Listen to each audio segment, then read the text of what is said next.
നമ്മളിപ്പോൾ പോയിക്കൊണ്ടിരിക്കുന്നത് ചെന്നൈ നന്തമ്പാക്കം ട്രേഡ് സെന്ററിൽ നടക്കുന്ന ഒരു എക്സിബിഷൻ കാണാനാണ്. എക്സിബിഷൻ തുടങ്ങിയിട്ട് കുറച്ച് ദിവസമായെങ്കിലും ഇന്നോ നാളെയോ ആണ് അതിന്റെ ലാസ്റ്റ് ഡേറ്റ്. മാത്രമല്ല നമ്മളിന്ന് പോകുന്നത് സൺഡേ ആയതുകൊണ്ട് നല്ല തിരക്കുണ്ടാകാനുള്ള ചാൻസ് ഉണ്ട്. ഇത് പോകുന്ന വഴിയിൽ ചെന്നൈ മെട്രോയുടെ പണി നടക്കുന്നതാണ്. ഇത് കംപ്ലീറ്റ് ആയി കഴിഞ്ഞാൽ ഈ കാണുന്നതാണ് ഞങ്ങൾക്ക് ഏറ്റവും അടുത്തുള്ള മെട്രോ സ്റ്റേഷൻ എന്ന് പറയുന്നത്. ഞാൻ പറഞ്ഞതുപോലെ തന്നെ സൺഡേ ആയത് കാരണം നല്ല റഷ് ആയിരുന്നു. അതുകൊണ്ട് തന്നെ എൻ്റെ തൊട്ടടുത്തായിട്ട് പാർക്കിംഗ് ഉണ്ടെങ്കിലും അവിടെ എല്ലാം ഫുൾ ആയത് കാരണം ഞങ്ങൾക്ക് അവിടെ പാർക്കിംഗ് ചെയ്യാൻ പറ്റിയില്ല. അതുകൊണ്ട് തന്നെ ഞങ്ങൾ കാർ പാർക്ക് ചെയ്തത് കുറച്ച് ദൂരെയായിട്ടാണ്. ഇപ്പൊ നമ്മൾ എക്സിബിഷൻ സ്ഥലത്തേക്ക് നടന്നു പോകുന്നതാണ്.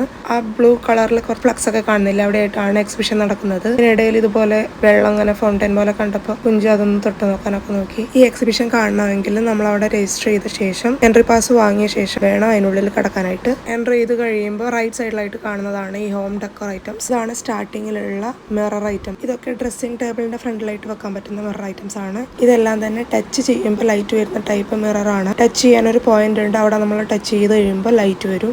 ഓരോന്ന് കാണുമ്പോഴും ഒന്നിനൊന്ന് മെച്ചായിരുന്നു. അവിടെ വീഡിയോ അലൗഡ് അല്ല എന്ന് പറഞ്ഞുകൊണ്ട് പിന്നെ പെട്ടെന്ന് ഞാൻ നിർത്തി. കുറെ നടന്ന് കാണാനുണ്ടായിരുന്നത് കൊണ്ടും പിന്നെ കുറെ ഡെമോ ഒക്കെ കണ്ട് അങ്ങനെ ക്ഷണിച്ചത് കൊണ്ടും അധികം വീഡിയോ ഒന്നും എടുക്കാൻ പറ്റിയിട്ടില്ല. ഇപ്പൊ ഞങ്ങൾ 6 മണിയൊക്കെ ആയപ്പോഴാണെന്ന് തോന്നുന്നു പുറത്തിറങ്ങി. ഇതുപോലെ 2-3 ഹാളുകളുണ്ട്. ഈ ഹാൾ 3 ഞങ്ങൾ കയറിയിട്ടില്ല. ഈ ഓരോ ഹാളിലേക്കും എൻട്രി ചെയ്യണമെങ്കിൽ അവിടെ പുറത്ത് എൻട്രി ഫീ കൊടുത്ത ശേഷം വേണം എൻട്രി ചെയ്യാനായിട്ട്.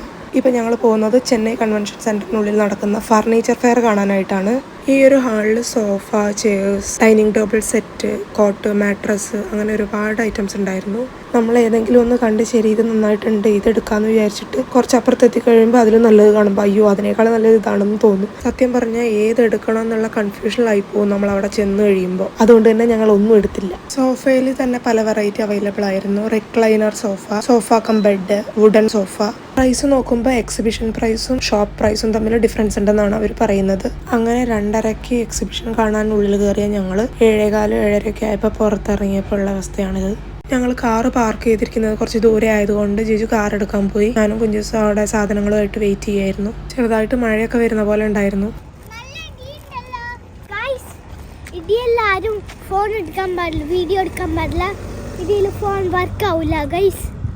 കുഞ്ചുസ് പറഞ്ഞ പോലെ ഇടിയുള്ളപ്പോൾ ആരും വീഡിയോ എടുക്കാൻ പാടില്ല, ഇതിൽ ഫോൺ വർക്കാവില്ല. അതുകൊണ്ടാണ് അങ്ങനെ ഞങ്ങൾ നേരെ ചെന്ന് കയറിയത് KFCയിലേക്കായിരുന്നു.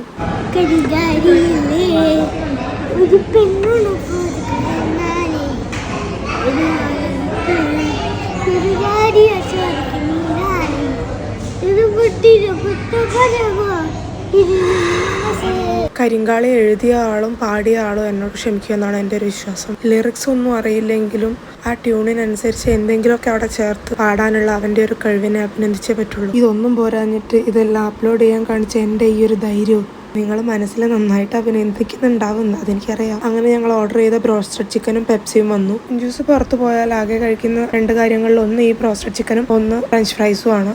അല്ലാതെ ഈ പിസ്സ, ബർഗർ, ഷവർമ അങ്ങനത്തെ ഒന്നും ഇതുവരെ അവൻ കഴിക്കില്ല. ഇനി അങ്ങോട്ട് എങ്ങനെയാണെന്ന് അറിയില്ല.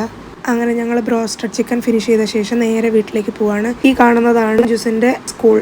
എക്സിബിഷനിൽ ഞങ്ങൾ വാങ്ങിയ സാധനങ്ങളുടെ ഒരു വീഡിയോ അടുത്ത് തന്നെ വരുന്നതാണ്. Stay tune. ബൈ.